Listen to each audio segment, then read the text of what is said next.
Good morning dear students. Vivekananda classes Udaipur से मैं doctor Bhavna Sharma Maharana Pratap नामक अध्याय का चौथा गद्यांश लेकर आपके सामने उपस्थित हुई हूँ और ये हमारे अपठित गद्यांश एवं पद्यांश की श्रृंखला का 8वां एवं अंतिम वीडियो है। तो चलिए प्रारंभ करते हैं महाराणा प्रताप का गद्यांश नंबर 4। देखिए गद्यांश में सबसे पहले लिखा है तेन पुनः सैन्य शक्ति संग्रह कार्यम आरब्धम। तेन का तात्पर्य यहाँ महाराणा प्रताप से है। तेन पुनः सैन्य शक्ति संग्रह कार्यम आरब्धम अर्थात महाराणा प्रताप ने पुनः सेना की शक्ति को इकट्ठा करने का कार्य प्रारंभ कर दिया। और महासैन्यम च रचयामासः और महान सेना की रचना भी कर दी अर्थात उन्होंने शक्तिशाली सैनिकों का एक संगठन भी निर्मित कर दिया। तया सेनया च मुगल शासनम प्रति स्वातंत्र युद्धम प्रारभत। उस सेना से उन्होंने मुगल शासन के प्रति स्वतंत्रता का युद्ध प्रारंभ कर दिया तथा स्वराज्य हस्तच्युतान अनेक भागान पुनः हस्तगतान कृतवान। और उन्होंने स्वराज्य हस्तच्युतान अपने हाथ से निकले हुए अनेक भागान राज्य के अनेक भागों को पुनः हस्तगतान कृतवान पुनः हस्तगृत कर लिया। तेषु उनमें मोही गोगुंदा उदयपुरम इत्यादयः प्रमुखाः आसन। पुनः हस्तगत किए गए राज्यों में मोही गोगुंदा एवं उदयपुर इत्यादि प्रमुख थे। राज्ये शांतिम स्थाप्य राज्य में शांति स्थापित करके महाराणा प्रताप ने चावंड नामक स्थानम स्वराज्याधीनम अकरोत्। चावंड नामक राज्य को अपने अधीन कर लिया। तस्मिन् काले उस समय चावंड स्थानम स्थापत्य कला ललित कलायाः वाणिज्यस्य विद्यायाश्च प्रमुख केंद्रम आसीत्।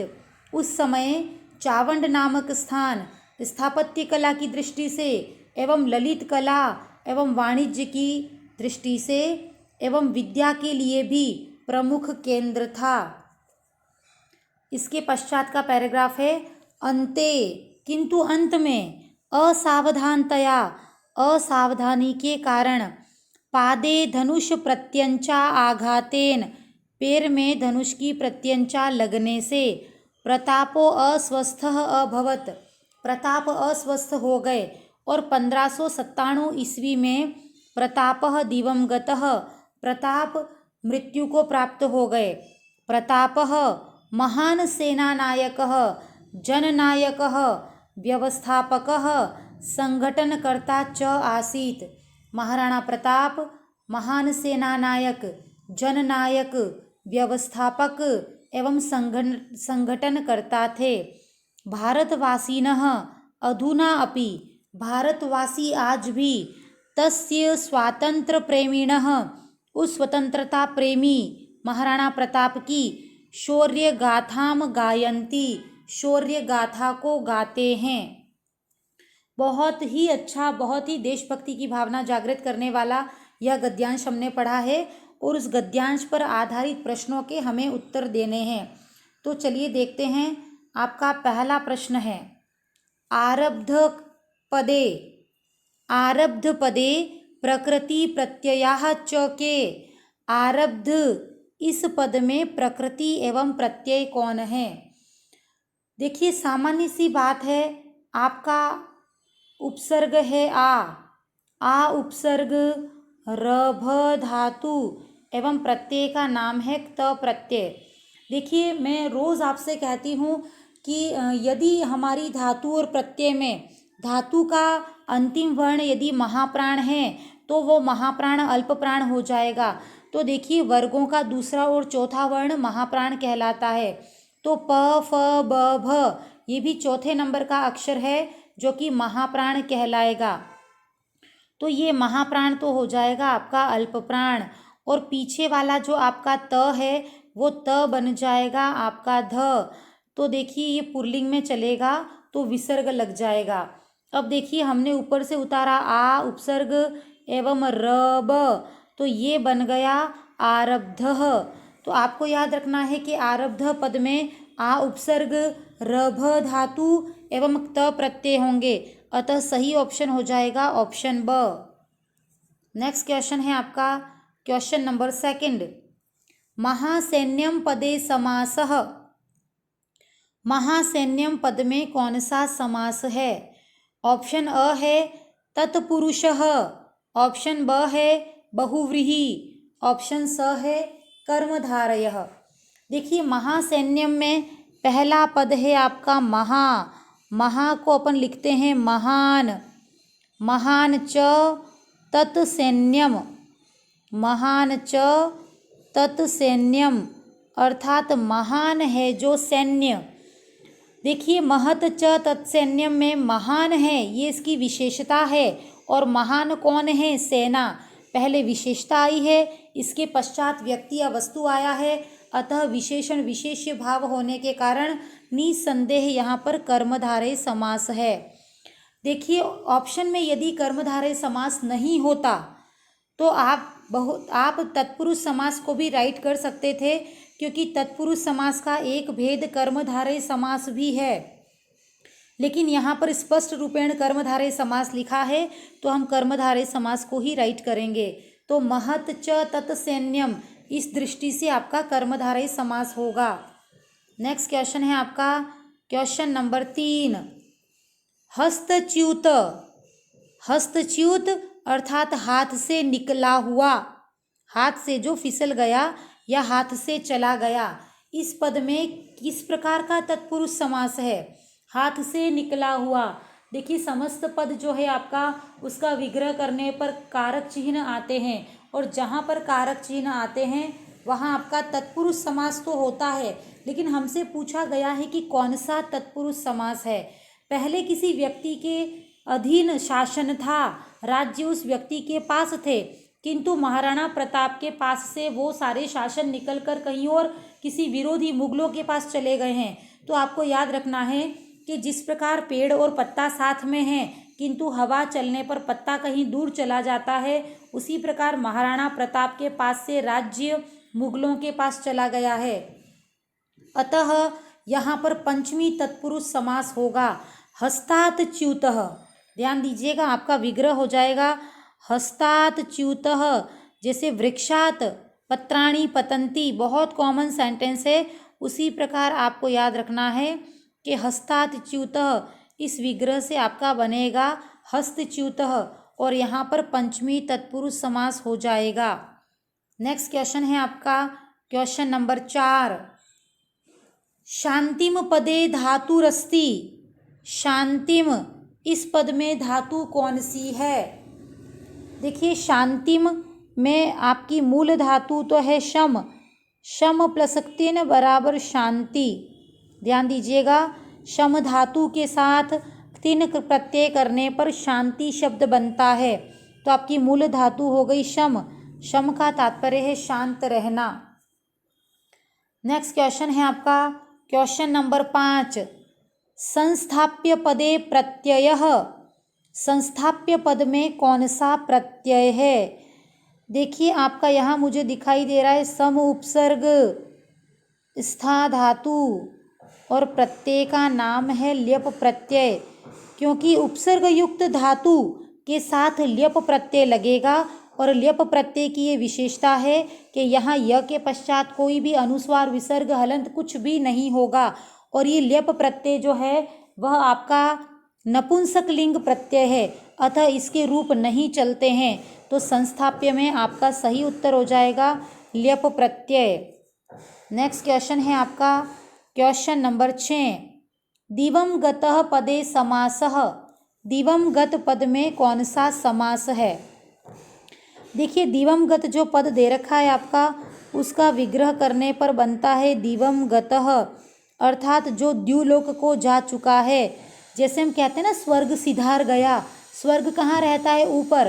तो वैदिक साहित्य जो था, वैदिक संस्कृत, उसमें स्वर्ग को कहते हैं दिवम। तो दिवंगतः अर्थात स्वर्ग को गया हुआ। तो देखिए विग्रह है आपका दिवम गतः, विग्रह में जो दिवम में द्वितीया विभक्ति है उसका लोप होकर ही समस्त पद बनना चाहिए था, किंतु जहाँ पर विग्रह के प्रथम पद में जो विभक्ति है वह विभक्ति यदि समस्त पद में भी दिखाई दे तो उसे कहते हैं अलुक तत्पुरुष समास, अर्थात इस समास में समस्त पद में भी विभक्ति का लोप नहीं होता है। तो आपका सही उत्तर हो जाएगा अलुक तत्पुरुष समास। देखिए रीट एग्जाम में तत्पुरुष समास के भेद नहीं पूछे जाते, आपके ऑप्शन में सामान्यतया कर्मधारय, बहुव्रीहि, द्विगु एवं तत्पुरुष इस प्रकार के ऑप्शन होंगे, तो आप तत्पुरुष समास कर सकते हैं। देखिए ये तो थे आपके मेन क्वेश्चन, लेकिन पैराग्राफ पढ़ते समय मुझे कुछ अन्य महत्वपूर्ण प्रश्न और भी मिले हैं, तो मैं चाहती हूँ कि उनको मैं लिखकर समझा दूँ, क्योंकि येन केन प्रकारेण हमारा उद्देश्य केवल ज्ञान प्राप्ति करना है, और मैं तो चाहती हूँ कि यदि इस प्रकार के पैराग्राफ आ गए तो आपका एक भी प्रश्न गलत हो ही नहीं सकता। तो चलिए देखते हैं और क्या संभावित प्रश्न बन सकते हैं। देखिए इस पैराग्राफ में एक स्थान पर आया था स्थापत्य कला, एक स्थान पर आया था आपका स्थापत्य कला ऐसा लिखा हुआ।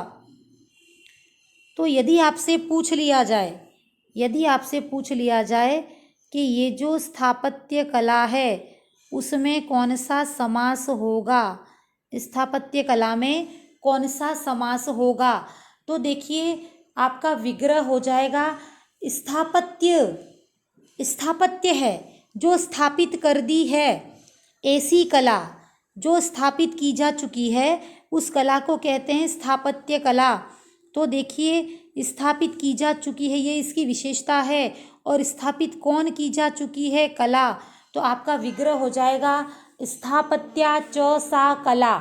विग्रह सुनेंगे स्थापत्या च सा कला, इसके अनुसार आपका समास हो जाएगा कर्मधारय समास। परीक्षा की दृष्टि से आपका कर्मधारय समास बहुत ही महत्वपूर्ण है, और जितने भी गद्यांश पद्यांश हैं उनमें भी 80% आपको कर्मधारय समास ही मिलेगा। तो आपका सही उत्तर हो जाएगा स्थापत्य च सा कला, ये तो विग्रह है और समास का नाम है कर्मधारय समास। इसी प्रकार यदि आपसे पूछा जाए, पैराग्राफ में एक शब्द आया था असावधानतया, यानी असावधानी के कारण महाराणा प्रताप के पैर में धनुष की प्रत्यंचा का आघात लगा और वे दिवंगत हो गए, तो एक शब्द था असावधानतया। और बाय द वे आपसे यही पूछ लिया जाए कि असावधानतया इसमें कौन सा समास है, तो असावधानतया में पहला पद आ रहा है अ या अन के स्थान पर हम लिखते हैं न, तो आपका पद हो गया न सावधानतया। न सावधानतया ये तो आपका विग्रह है, और यहाँ समास हो जाएगा आपका नय तत्पुरुष समास। क्लियर, समास हो जाएगा आपका नय तत्पुरुष समास, और विग्रह हो जाएगा न सावधानतया। इसी प्रकार यदि आपसे पूछ लिया जाए आघातः, बहुत ही महत्वपूर्ण प्रश्न है आपका, इसीलिए मेरा छोड़ने का मन नहीं हुआ, तो एंड टाइम पर मैंने ये प्रश्न निकाले हैं, इसी कारण टाइप नहीं हुए। पर मेरा उद्देश्य ये नहीं है कि मैं कितना छात्रों को लोभित करूं, मेरा एकमात्र उद्देश्य है कि मैं कितना सिखा कर जाऊं, क्योंकि ये वीडियो आपकी रीट का परीक्षा तिथि से पहले अंतिम वीडियो है। वीडियो के जस्ट बाद आपके एग्ज़ाम होने पर आंसर की रिलीज़ की जाएगी, बहुत ही प्रामाणिक, बहुत ही शुद्ध, जो कि आपके लिए मानसिक थकान को कम कर देगी। टेस्ट सीरीज से आपको ये पता चला है कि कितने अच्छे से आपने एफर्ट किया, लेकिन आंसर की से ये पता चलेगा कि कितना अच्छा आपने एग्जामिनेशन में एफर्ट किया है। तो देखिए अपना प्रश्न है आघातः, आघातः में कौन सा प्रत्यय है या कौन सी धातु है।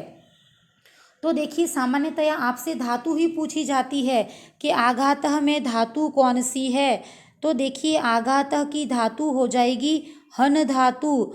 हन अर्थात मारना, और आघातः यानी मारा या चोट लग गई। आ उपसर्ग हन धातु और त प्रत्यय लगाने पर आघातः बनता है। देखिए हन धातु से त प्रत्यय करने पर, हन धातु से त प्रत्यय करने पर हतः पद भी बनता है, किंतु आघातः के लिए भी आपकी मूल धातु हन ही रहेगी। ध्यान दीजिएगा, आपने ये पढ़ा होगा हन प्लस णवुल, हन प्लस णवुल बराबर घातकः, हन प्लस णवुल बराबर घातकः आपने देखा होगा। तो आघात या आहत या इस प्रकार की धातुओं में आपकी मूल धातु रहेगी हन, तो आघात की मूल धातु भी हन कह सकते हैं। तो चलिए, आपकी अपठित गद्यांश पद्यांश की श्रृंखला का अंतिम प्रश्न आपका यही था। आपको रीट परीक्षा की बहुत बहुत शुभकामनाएं। पूरे मनोयोग के साथ लगिए, क्योंकि जब से मैंने 1.5 महीने से वीडियो बनाना प्रारंभ किया है, मैंने प्रतिपल यही प्रयास किया है कि आप सफल हो जाएं। तो मेरे प्रयास को सार्थक बनाने के लिए आप भी पूरे मनोयोग से लगें। चलिए, मिलते हैं आपकी आंसर की के साथ। तब तक के लिए बहुत बहुत धन्यवाद और आप सभी छात्रों के उज्जवल भविष्य की बहुत बहुत शुभकामनाएं। आप जब एग्जामिनेशन में पेपर दे रहे होंगे तो मैं भगवान से प्रार्थना करूंगी कि जितने भी छात्र रीट की परीक्षा दे रहे हैं और जिन्होंने बहुत अच्छी मेहनत की है, उनका सिलेक्शन ज़रूर होगा। बहुत बहुत धन्यवाद।